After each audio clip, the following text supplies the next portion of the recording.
17 was West Virginia. It was a quick stop at Harpers Ferry, which is home to a lot of history, but I want to talk about one man in particular, and that's John Brown. John Brown was a radical abolitionist, meaning he really wanted to get rid of slavery in the United States. And so today maybe you think, all right, that's cool. Slavery was terrible. John Brown fought to get rid of it. Okay, he's a hero.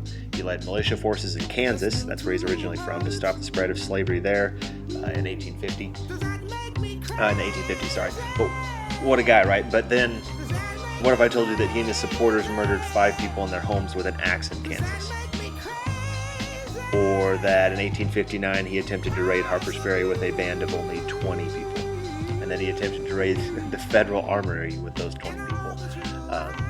It was thought by Brown that a successful raid would allow his group to take most of the weapons seized and move southward, whereby when I say the weapons seized, that's where the federal armory was. So there were thousands of weapons at Harpers Ferry.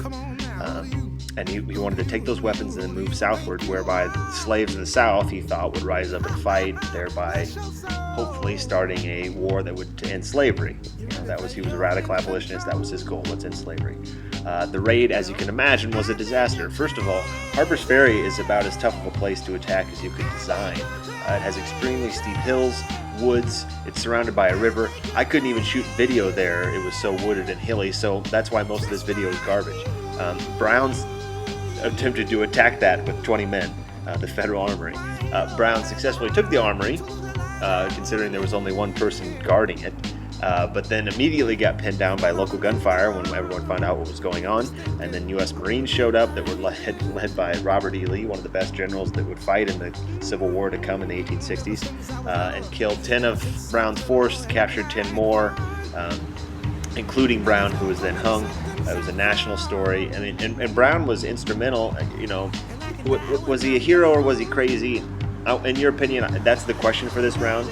But I will say that his actions in the 1850s caused a debate nationwide that many say started the Civil War in Kansas, or some say that debate would then lead to a lot of the tensions that would lead to the Civil War. So, in some ways, was he successful? Maybe. I don't know. That's up for historical interpretation. But what do you think? Was he crazy or a hero? That's the question. This was Harper's Ferry.